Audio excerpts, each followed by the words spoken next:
A short time ago, the United States military began major combat.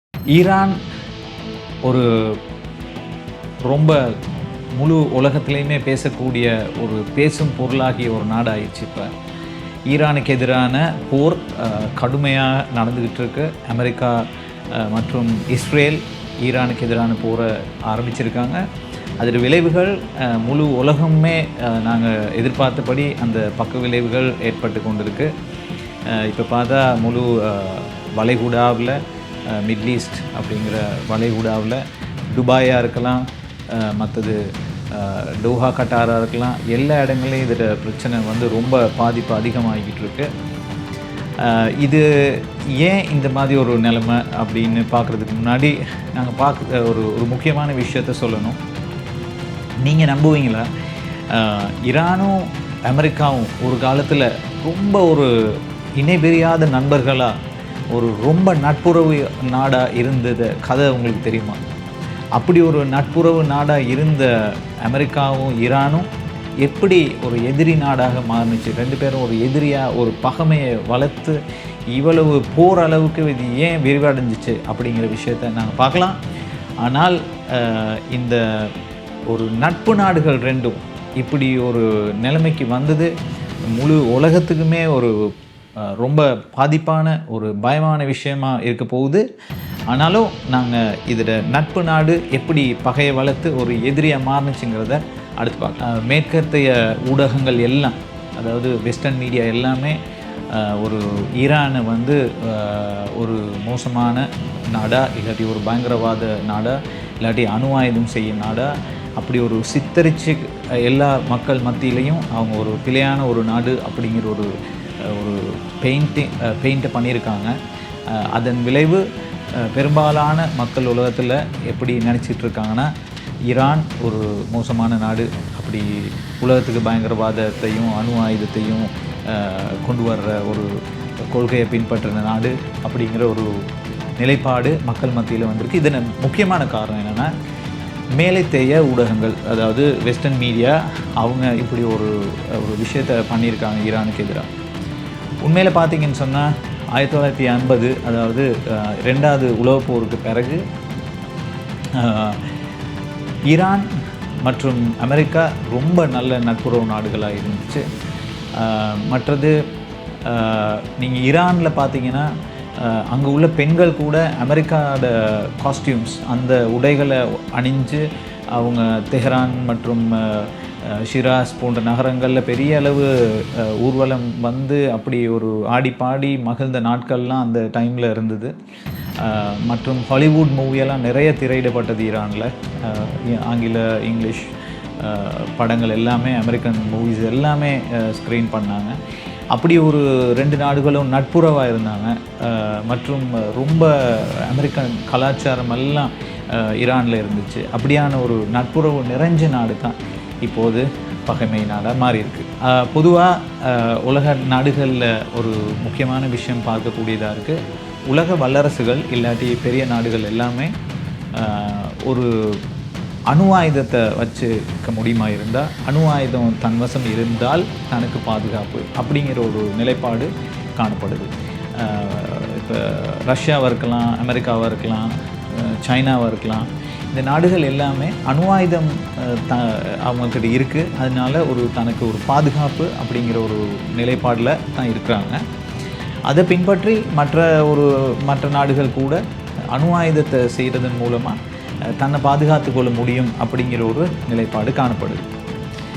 அமெரிக்காவை பொறுத்த மட்டும் அணு ஆயுதம் மட்டும் வச்சுக்கிட்டு இருந்தால் உலகத்தை வெல்ல முடியுமா, இல்லாட்டி அணு ஆயுதத்தையும் அதோடு சேர்ந்து ரொம்ப ஒரு இம்பார்ட்டண்டான ஒரு அசெட், அப்படி இல்லாட்டி ஒரு உலகத்திலேயே பெருமதி மிக்க ஒரு சொத்து, அதாவது எண்ணெய் இல்லாட்டி ஆயில் ரிசோர்ஸ், அதாவது எண்ணெய் வளம், அந்த அணு ஆயுதம் ப்ளஸ் எண்ணெய் வளம், இது ரெண்டும் இருந்தால் நல்லோன்னு நினச்சாங்க. அதையும் தாண்டி ஒரு பெரிய ஒரு நிலப்பரப்பு இருக்கிற இடமா இருந்தால் இன்னுமே அவங்களுக்கு அது ஒரு பெரிய ஒரு சக்தியாக இருக்கும்னு நினச்சி தான் இந்த ஈரான்கிற ஒரு நாட்டோட நிறைய நட்புறவு வளர்த்து ஒரு படி அதுக்கும் மேலேயும் போயிட்டு நீங்கள் நம்பாமல் இருக்கிற ஒரு விஷயத்தை நான் நீங்கள் சொல்கிறேன் உங்களுக்கு. இந்த அணு ஆயுதம்னு சொல்கிற விஷயம், அணு ஆயுதம் ஈரானுக்கிட்ட இருக்குங்கிற சொல்கிற விஷயத்த அந்த நேரத்தில் அணு ஆயுதத்தை அந்த தொழில்நுட்பத்தை ஈரானுக்கு கொடுத்ததே அமெரிக்கா தான். அப்படியான ஒரு நட்புறவு அவங்க 2 பேருக்கு இடையில் இருந்துச்சு.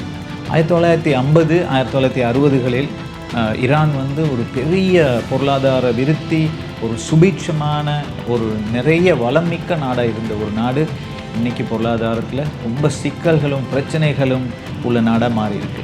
1950 60களில் ஒரு பெரிய ஒரு வளர்ச்சி மிக்க நாடாக இருந்தது. எப்படி ஒரு கீழே நோக்கி வந்த ஒரு நிலைமை எப்படி நடந்துச்சுன்னு பார்த்தோம்னா, அந்த நேரத்தில் வந்து ஈரான் வந்து ஷா குடும்பம் அப்படிங்கிற ஷா அவங்களால ஆளப்பட்டது. அந்த டைமில் பார்த்திங்கன்னா அமெரிக்காவோட ரொம்ப நட்புறவாக இருந்தாங்க. அவங்க ரொம்ப ஒரு வசதியான வாழ்க்கையை வாழ்ந்துக்கிட்டு இருந்தாங்க. 1971ஆம் ஆண்டு ஒரு பெரிய 1971 அக்டோபரில் ஒரு பெரிய ஒரு பார்ட்டி ஒன்று த்ரோ பண்ணாங்க. கிட்டத்தட்ட உலக நாடுகள்லேருந்து கிட்டத்தட்ட 62 நாடுகளில் உள்ள அரசு தலைவர்கள் கலந்துக்கிட்டாங்க. ப்ரைவேட் ஜெட்ஸில் அரசு தலைவர்கள்லாம் வந்தாங்க. அவங்கள வரவேற்கிறதுக்கு செங்கம்பல வரவேற்பு, தடபுடலான உபசாரங்கள், 18,000 கிலோ சாப்பாடு ஃப்ரான்ஸ்லேருந்து கொண்டு வந்தாங்க. வேறு கிட்டத்தட்ட 18,000 வைன் கொண்டு வந்தாங்க. அந்த வைனை கூல் பண்ணுறதுக்காக வேண்டி யூரோப்லேருந்து ஐஸ் கொண்டு வந்தாங்க. அப்படி எல்லாம் ப்ரைவேட் ஜெட்லேயும் இராணுவ விமானங்கள்லையும் கொண்டு வந்து அப்படி ஒரு தடபுடலாக ஒரு பெரிய பார்ட்டியெல்லாம் செஞ்சு ஒரு உலக நாடுகளிலே ஒரு யாரும் செய்ய முடியாத ஒரு அதிகளவான செலவீனத்தை கொண்டு வந்த பல விஷயங்களை வசதியாக மேம்போக்காக காட்டணுங்கிறதுக்காக நிறைய விஷயங்களை ஷா குடும்பத்தினர் செஞ்சாங்க. ஆனால் கவனிக்கப்பட வேண்டிய ஒரு விஷயம் என்னென்னா, அது மேலை நிலையில் உள்ள மேல்மட்டவர்களுக்கு மட்டுப்படுத்தப்பட்ட ஒரு பார்ட்டியாக தான் நிறைய கருதுனாங்க. அவங்களுடைய எல்லா விஷயத்துலையுமே பார்த்திங்கன்னா ஷா குடும்பம் அந்த மேல்மட்டத்தில் இருக்கவங்களை மட்டும்தான் இன்வைட் பண்ணி எல்லா விஷயத்தையும் செஞ்சாங்க. அவங்க அப்படி சந்தோஷமாக வசதியாக இருக்கிற காலத்தில் ஒரு பெரும் பகுதியான ஈரானிய மக்கள் பசி, பட்டினி, மற்றது வேலைவாய்ப்பு இன்றி ரொம்ப ரொம்ப கஷ்டப்பட்டாங்க. அப்படி கஷ்டப்பட்டுக்கிட்டு இருந்த ஒரு சமூகம் தான், அந்த சமூகத்தை வழி நடத்தினவர் தான் இன்றைய சுப்ரீம் லீடராக இருந்த ஆயத்துல்லா கொமேனி. இப்போ பார்த்திங்கன்னா 2 நாளைக்கு முன்னுக்கு அவர் கொல்லப்பட்டார். அவர் தான் இந்த ஒரு கீழ்ப்படுத்தப்பட்ட சமூகத்தை அவரோட தலைமைத்துவத்தின் கீழ் ஒரு பெரிய புரட்சி ஒன்று செஞ்சாங்க. புரட்சி ஒன்று செஞ்சு அவங்க ஷா ஃபேமிலியை வந்து ஈரான் அந்த ஆண்டு கொண்டிருந்த அந்த அரசாங்கத்திலேருந்து அவங்கள விரட்டி அடித்தாங்க. அப்படியான ஒரு நிலைமை ஈரானுக்கு 1979ஆம் ஆண்டு நடந்துச்சு. அப்படி சுகபோக வாழ்க்கையில் இருந்த ஈரானிய அன்றைய அரசாங்கம், ஷா குடும்பத்தினால் வழி நடத்தப்பட்ட அந்த அரசாங்கம் $100 மில்லியன் மேலே பார்ட்டிக்காக செலவழித்தாங்க அந்த காலத்தில்.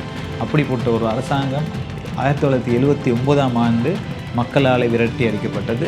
அந்த விரட்டி அடிப்புக்கு தலைமைத்துவத்தை கொடுத்த ஆயத்துல்லா கொமேனி, அந்த சுப்ரீம் லீடர், நேற்று முன்தினம் கொல்லப்பட்டார். அவர் அந்த புரட்சியை பண்ண பிறகு பார்த்திங்கன்னா ஈரானில் கிட்டத்தட்ட ஒரு அமெரிக்கன் எம்பசி, அந்த காலத்தில் இருந்த எம்பசி அடித்து நொறுக்கப்பட்டது. 52 எம்பசி ஊழியர்கள் அந்த ஸ்டாஃபை வந்து ஹாஸ்டேஜஸ், பணைய கைதிகளாக பிடிச்சிக்கிட்டு போனாங்க. மற்றது ஷரியா லா வந்து இம்ப்ளிமெண்ட் பண்ணாங்க. ஷரியா லா ஒரு சட்டத்தை நடைமுறைக்கு கொண்டு வந்தாங்க. ஜனநாயகம் அப்படிங்கிற ஒரு விஷயத்தை இல்லாமல் ஆக்குனாங்க. அதையும் தாண்டி ஒரு சர்வாதிகாரத்தனம், அப்படி இல்லாட்டி ஒரு சர்வாதிகார போக்கான ஒரு அரசாங்கம் உருவாக்கப்பட்டது ஈரானில். இன்றைக்கி அணு ஆயுதம் வச்சுருக்காங்க, அணுகுண்டு பண்ணுறாங்க அப்படின்னு ஈரான் மேலே குற்றம் சுமத்தப்படும் அதே நிலைமையில் அந்த டைமில் அமெரிக்கா வந்து அணு ஆயுத திட்டம், அப்படி இல்லாட்டி அணு ஆயுத தொழில்நுட்பத்தை ஈரானுக்கு கொடுத்துருந்தாங்க அந்த காலத்தில். ஆனால் ஆயத்துல்லா கொமேனி தலைமையில் வந்த அரசாங்கம் அவரோட அந்த அமெரிக்க தலைமையிலான இருந்த அணு ஆயுத திட்டத்தை முற்றுமுழுதமாக டெர்மினேட் பண்ணாங்க, முற்றுமுழுதமாக இல்லாமல் இருக்காங்க.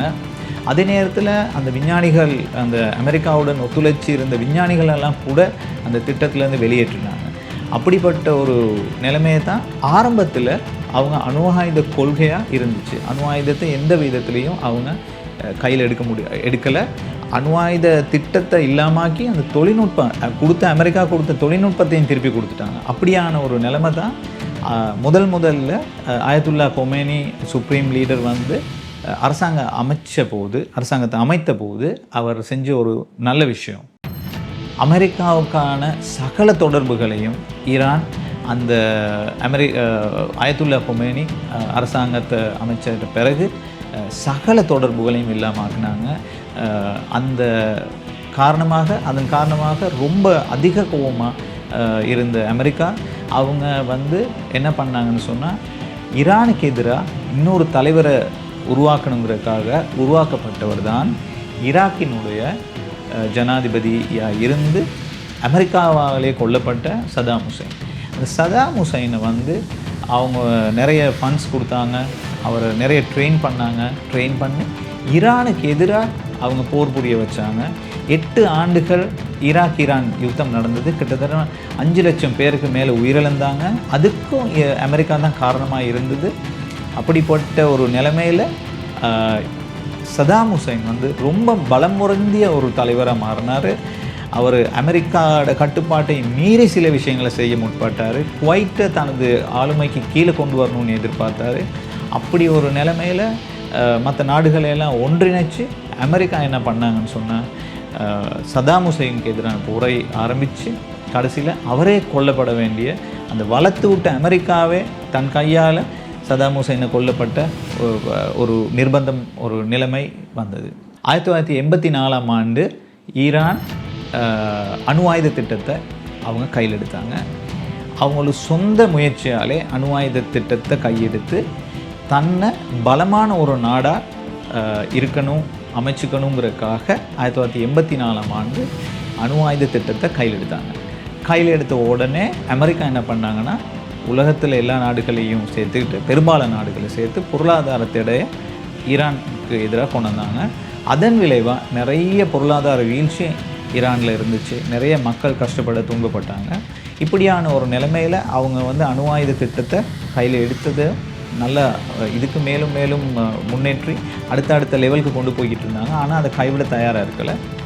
ஆனால் ஓரளவு விரிவாக்கம் மற்றது எல்லாத்தையும் அவங்க குறைக்க ஆரம்பித்தாங்க. எப்போனா, ஒபாமா அரசாங்கம் அமெரிக்காவில் ஜனாதிபதியாக வந்த பிறகு அவரோட பேசி அவரோட பேச்சுவார்த்தையின் மூலமாக அணு ஆயுத விரிவாக்கம் எல்லாத்தையும் கைவிடவும் தயார், விரிவாக்கப்பட மாட்டாதுங்கிற ஒரு உத்தரவாதத்தின் பேரில் ஒபாமா 2015ஆம் ஆண்டு பொருளாதார தடையை நீக்கினார், ஈரானுக்கு எதிரான பொருளாதார தடை. அதே நேரத்தில் 2018ஆம் ஆண்டு பதவிக்கு வந்த டொனால்ட் ட்ரம்ப் ஒபாமா செஞ்சது தவறு, ஈரானுக்கு எதிராக எந்த விதத்திலையும் பொருளாதார தடையை நீக்க முடியாது அப்படின்னு மீண்டும் பொருளாதார தடையை ஏற்படுத்தினார்.